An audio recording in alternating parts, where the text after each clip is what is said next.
The NBA trade deadline is Thursday, and the Lakers are starting to look like they think they'll do better this summer. We'll tell you why they're right, sort of, next.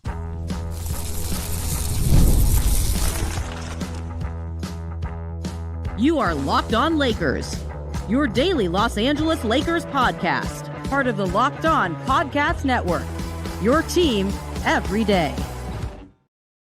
Thanks to everybody for making Locked On Lakers first listen of every day, Monday through Friday, sometimes on weekends and even on holidays, no matter how or where you get your podcasts. This one's always going to be free for you, whether it's Apple, whether it's Spotify. Maybe, Andy, you're one of the 37,000 plus subscribers to the Locked On Lakers YouTube channel. No matter how you're doing it, you're part of making the Locked On Podcast Locked On Podcast Network, the number one sports podcast network in this or any other known universe. I'm Brian Kamenetsky with Andy Kamenetsky, nearly 2 decades covering the Lakers for ESPN, for the LA Times, ESPN Radio, with The Athletic. And trade deadline season is always an exciting one. We have all of the news from the from a busy Wednesday as we head into the final day before the end of the deadline. Plus, Andy, the single dumbest suspension you're going to find maybe in any season ever. Jaxson Hayes will not be available as the Lakers play Philadelphia Thursday night for really stupid reasons we'll talk about in a minute. Andy, still no action from the Lakers. They are one of a ever shrinking group of teams that have done nothing to this point heading into Thursday's deadline. Yeah, they're the trade deadline version of the offseason Warriors, who spent the entire summer trying to figure out how they were going to sign Jonathan Kuminga to a contract that they didn't want to give him, that Kuminga really didn't want to sign. And tonight they offloaded him to Atlanta in what was really a sign of surrender for Kristaps Porzingis. They received no picks. They received no young players in return. And unless Kristaps Porzingis starts becoming less sick less often, they really received no help. Although they did stick it to Kuminga by sending him to a team whose best player plays his position. I don't know. Really? Really? I'm just saying, I don't know if they did it on purpose or not. I mean, clearly the Hawks think they can use it. I was going to say, what the Warriors don't have a vote on that. I think it's a little fitting that, there's a bit of a crowd where he's going, but we'll see how it works out. I hope he gets a chance to play. And at the very least, we can find out, if he's got a chance to carve out a real NBA career. But the Kuminga piece is off the board. And the Lakers, just by all reports, Dan Wojcicki, a few others, just don't look like they're going to be active. They were, I guess, tangentially part of a deal in the sense that a pick they once owned was traded to the Toronto Raptors, as the Warriors also traded Trace Jackson Davis. But it doesn't look like the Lakers are going to have the space or the stuff, the flexibility, the wherewithal, the willingness, whatever it might be, to get a deal done before the deadline. Yeah, or potentially. I mean, depending on what they are looking for, what you think they should be looking for, whatever, there may not have been an opportunity either. I mean, correct. There have not been. I mean, ever since, I guess, DeAndre Hunter and Keon Ellis moved, there really haven't been any players reportedly that the Lakers were seriously interested in, whether through reports or just rumors or people saying, hey, this guy could be good. Then all of a sudden it gets sucked up in the NBA Twitter echo chamber. Like there really has not been much movement that you think specifically, wow, that could have been really good for the Lakers. And I don't understand how they didn't get in on it based on what it took for player X to move, what that other team gave up, whatever. it gets back to the question of, will they do anything by noon on Thursday? And I guess for those who are skeptical, what are the reasons that they're not? Are they being too picky? Are they being too myopic and too tunnel visioned for either Giannis or some equivalent all-star, all-NBA player or bust? Otherwise, there's nobody worth using our cap space on. I look at it this way. It's like the answer to could they make a deal is obviously yes. I mean, they could find a way to use that pick and stuff like that. The question is, and obviously, even if you are a Rob Pelinka skeptic, even if you are a Rob Pelinka hater, you still don't want them to do something dumb just for the sake of doing it. That is not helpful to the team and franchise that you love. No, I do not want a performative messaging trade by Pelinka in the front office at all. Yeah, that is a one thing. Terrible idea. It'd be one thing if it was like, you had 14, you're the Oklahoma City Thunder and you've got 26 second round picks, and you can kind of leave them as tips when you go grab lunch for the rest of the front office. The Lakers have, I saw this on somebody tweeted out, like a Lakers fan, they've seen a lot of these trades go by. Like the Lakers can't even give somebody 2 second round picks to do X, Y, and Z. The answer is no, they can't. They don't have 2 second round picks.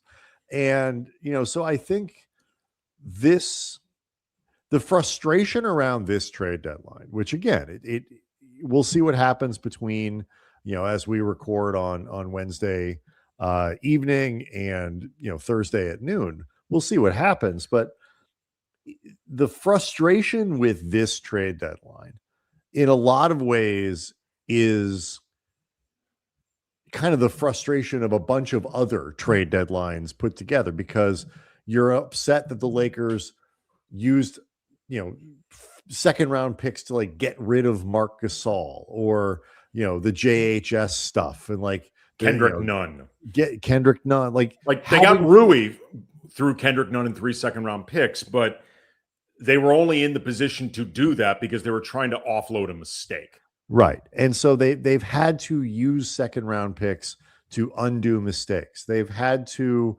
they don't have appealing trade pieces because they've missed badly on their last 2 first round picks. And so like there's real frustration with those kinds of bits of mismanagement, which has led the Lakers to a position where, in a lot of ways, based on the way the market has broken so far, Andy, the only moves they could make seem like moves that are overpaying for something with limited assets that would limit them this summer. The question becomes, would the Lakers just be better off trying to create as much flexibility as they can in the summertime versus trying to navigate an increasingly thin market where they seem like they'd have to overpay? It seems to me like the answer is they're better off waiting. It doesn't make the answer any less frustrating. Well, here's the thing too, that they're limited in how much they can overpay anyway. Like, overpay is a really relative term for the Lakers to begin with, because like, what's the best offer that they can make? Yeah, to clarify, I mean using the first rounder they have available on a player where you go, I'm taking it even a step further. There's only so much ability they have to overpay, regardless of who they're bringing in. Like, forget who the incoming player is. I'm talking about the act of overpayment.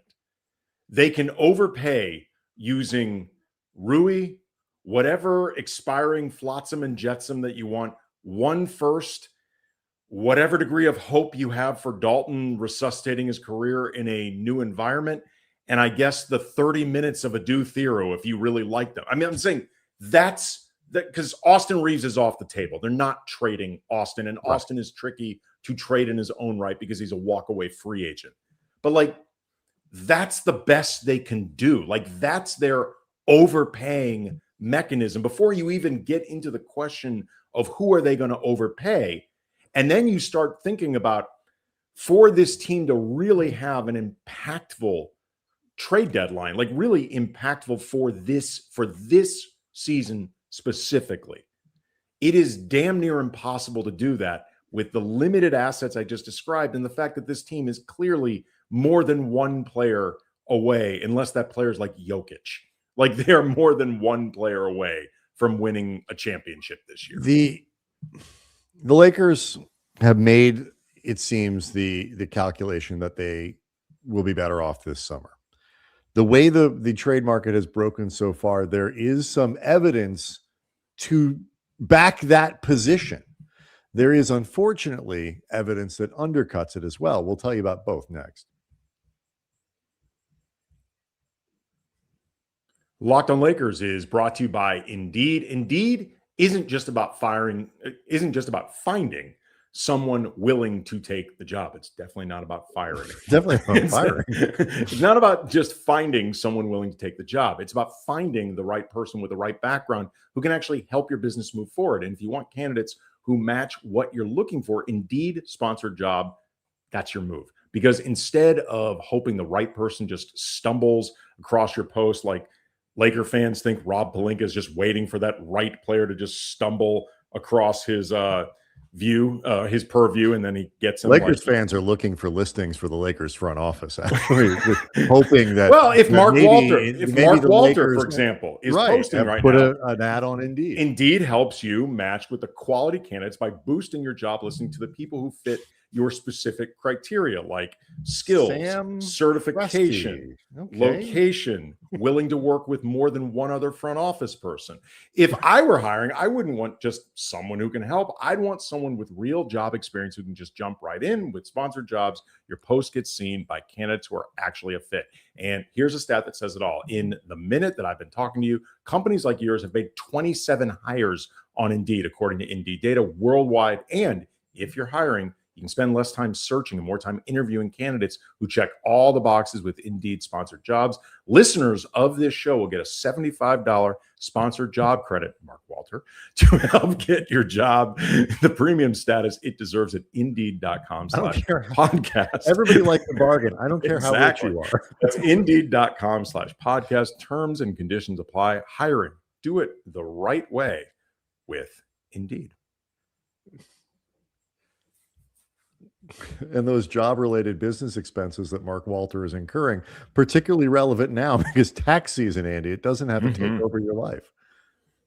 And so TurboTax this year is making it easier than ever to just hand things off and move on with your day. With TurboTax full service, you can have your taxes done for you by a trusted local expert, start to finish, without the stress or guesswork. Let's say you happen to own a couple local franchises. Instead of spending hours trying to figure out the forms, you can meet with a local TurboTax expert in person or connect online. It would be amazing if Mark Walter didn't have a guy.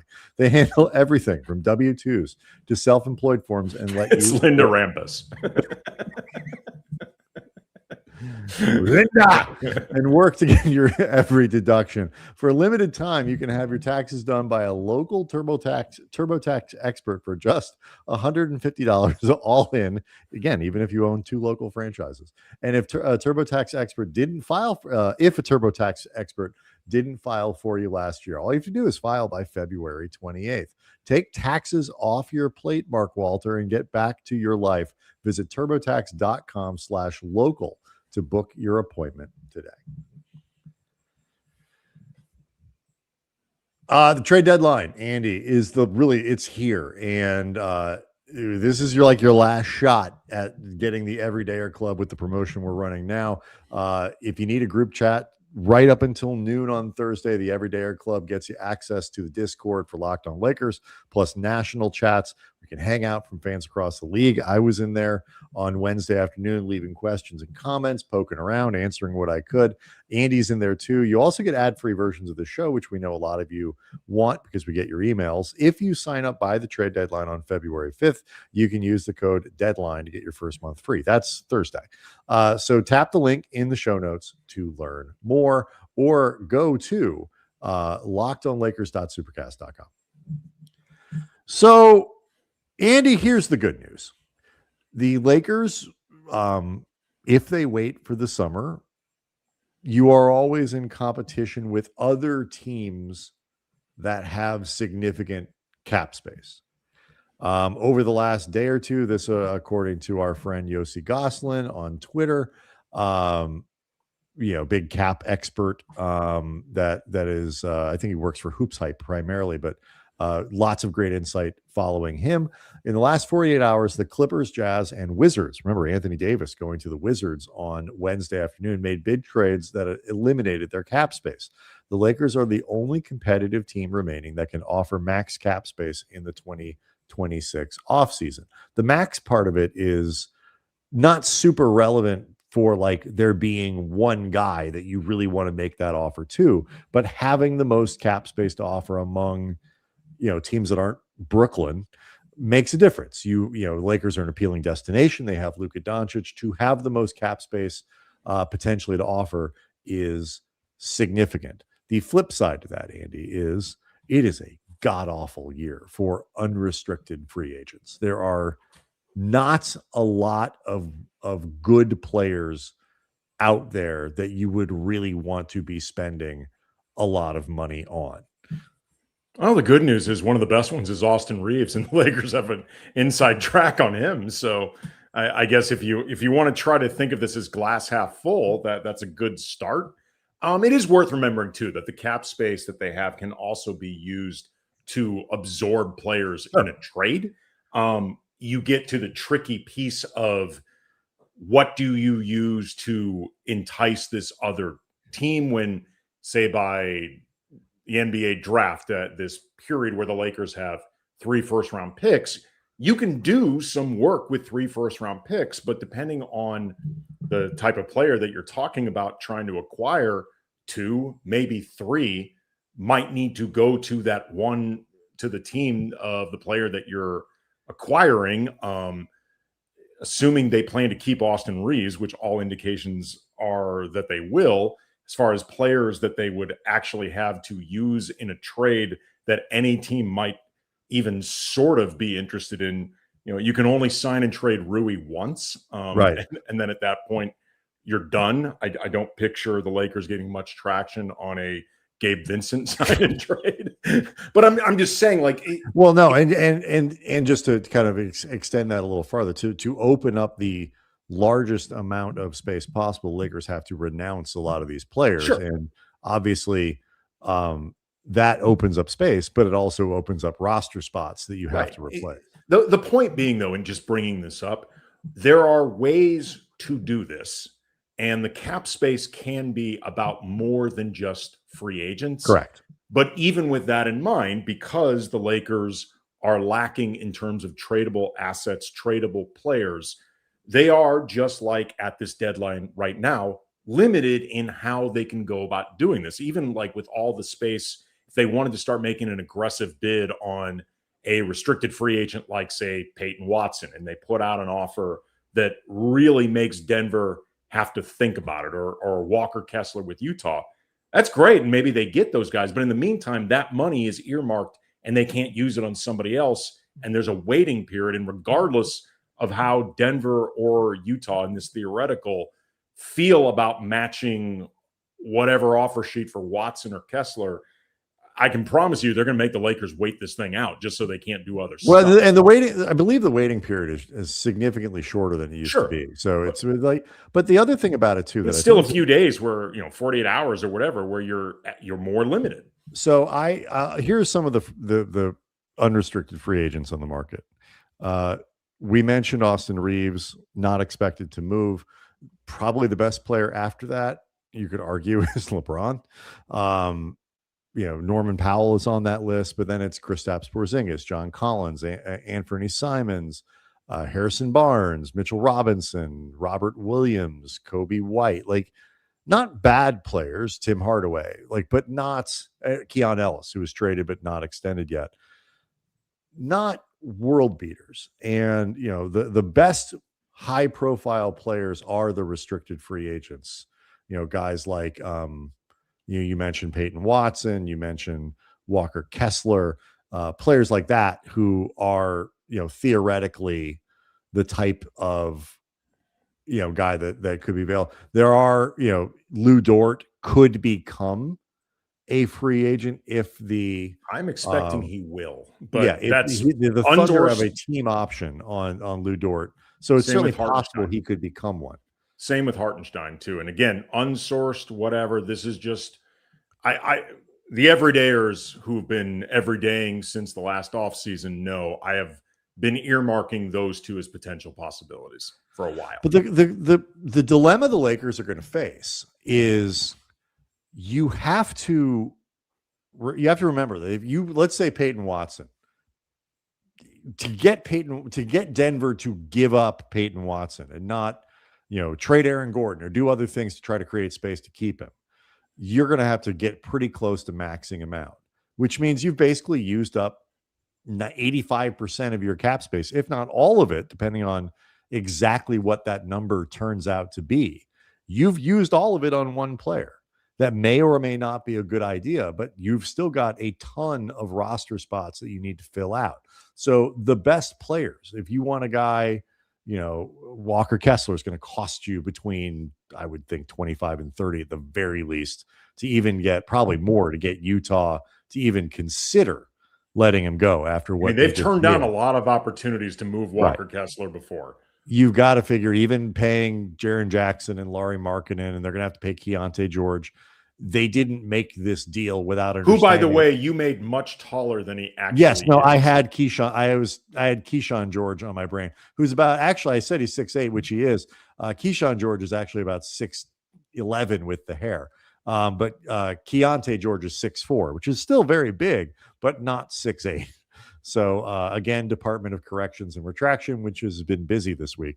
The Lakers are going to have make a lot of decisions on how they do things. They're going to have to do things very smartly, very kind of deliberately and relatively creatively if they want to put together the roster again through trades, through signings, because they're going to have a significant number of roster spots that need to get filled. So I want to float something kind of that they'll never do, but might, in a different universe with a different franchise, might be something that is worth exploring. Plus, Andy, yes, the dumbest suspension possibly in the history of the franchise. There. We'll get to it next. Locked On Lakers is brought to you by FanDuel. It is settled. The last team standing in the NFL. We know the matchup. It's the New England Patriots. It's the Seattle Seahawks. It's Super Bowl 60. FanDuel is making sure you're right in the middle of it with a special offer just in time for the biggest game of the year, whether you're backing the favorite, riding with the underdog, or just building one last same game parlay. This is the game everyone's been waiting for. This is where predictions turn into plays, stats turn into storylines.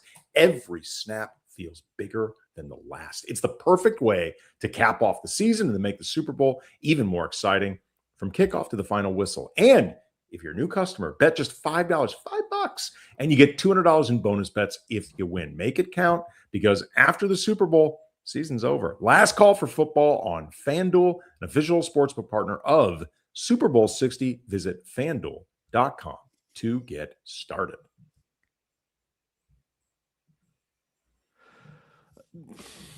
We'll get to Jaxson Hayes here in a second, but the Lakers theoretically could be one of these teams that, like, say, the Brooklyn Nets this year, Charlotte this year, has, I think, done this sort of thing twice, maybe even 3 times over the course of this deadline, where they've used their cap space as a repository for allowing discarded players to have a landing spot, a player that nobody particularly wants, but they can be absorbed into a team's cap space, and for their troubles, you get 2 second-round picks or a second and something else. Like a couple of years ago, I mean, I forget which team it is. It may be the Wizards. Ultimately end up with Anthony Davis based on a first-round pick that they got for basically taking a contract. Okay, here's an example Laker fans may remember. It goes back about a decade, but when the Lakers absorbed Jeremy Lin's contract, they got, I believe, a first-round pick for that. Yeah, I know they got a pick. I believe it was a first. That they did that, take a look at Lin, see what they think, whatever. But it was primarily about getting that pick. They'll never do it, and nor should they. They need to be as aggressive as possible to try to get this team built and going as quickly as they can around Luka. But it just the fastest way for them to probably to replenish assets would be doing something like that. They just can't and won't and really shouldn't. But I mention this only because I think it frames kind of the space that the Lakers occupy, both because they're the Lakers, but also the fact that when you have will be turning 27-year-old Luka Doncic, you just don't have you can't do that. Like, you need to try to build around these prime stars as aggressively as you can. Well, they should have been doing something like that a couple years ago. And I want to have a larger conversation about this once the trade deadline is finally over, the dust is settled, and we know exactly what the Lakers did or did not do. But that is something that they should have done the last couple years leading up to eventually ending up with Luka hand delivered to them to their surprise, because they clearly were not looking to invest in the LeBron AD era anyway, the last few seasons of it. Right, wrong, however you feel about it. It was, and we talked about this, it was transparently obvious that they stopped believing in it the last couple of seasons. And they did a lot of talk about cap space flexibility, and they never really did anything with it. That's actually the time when they should have been taking on those sort of contracts to gain assets, which, if nothing else, they could have framed as, we're going to use this for future trades involving LeBron and AD, even if they knew damn well they weren't going to do it. I'm seeing some things in the chat, for example. The Lakers, Mark Walter should have fired Rob Pelinka right away, and they were stupid for keeping on. Like, changes are going to come. I think it will start with changes on how the basketball department is run. But keep in mind, as aggressive as the Dodgers have been, and they've, Andrew Friedman and all these other things, Ned Colletti stayed with the organization for like 2 years after Mark Walter purchased the Dodgers. And to blow everybody out of the building, I think in this moment of transition this season, I don't think would have made a lot of sense. Just the scouting department. Right. But there isn't even an assistant GM that you can appoint to take over for Rob. They don't. Well, we already established in the read, Linda Ramos is busy doing Mark Walter's taxes. Right. And then they fired the Bus children, who would have been if you needed an acting GM, if you fired Rob, Joey Bus probably would have been the best guy to have do that on an interim basis.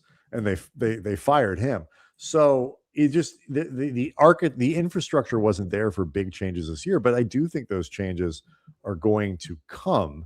And firing Pelinka wouldn't have changed the circumstances on the ground. A new GM wouldn't have any more assets that they could use to build out the team. I do think changes are going to come sooner rather than later to how things are done, even if some of the same personnel get to keep their jobs.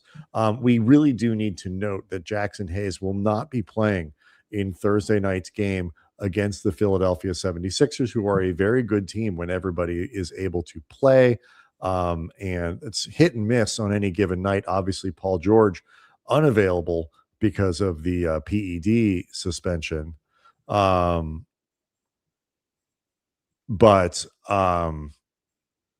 it's going to hurt them to not have Hayes, who will be missing from the game because he shoved the Washington Wizards mascot as he ran by the Lakers bench. His name is G-Wiz. I had no idea he exists. Actually, I don't know. I'm gendering G-Wiz. No, it's a he. I checked. He is? Okay, yes, good. according to the Washington Wizards website, G-Wiz is a he. It could be. Kind of looks like if Grover and the Cookie Monster had a baby.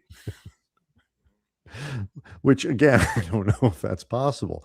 But G-Wiz is the mascot who was shoved when he did it. He ran into the G-Wiz was shoved into a cheerleader, I believe.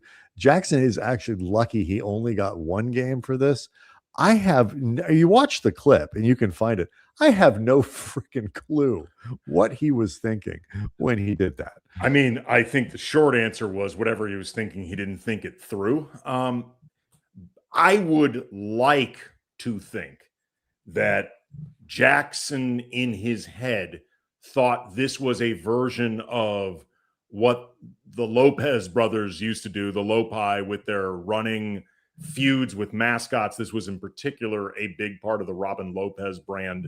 He used to have these fake fights with mascots all the time. Yeah. Of course, big part of this, you need to make sure the mascot is on the same page with you. Like this is done. And this is done if Jaxson Hayes, he was teammates with Robin Lopez at one point. He really should have known this, but I believe he was.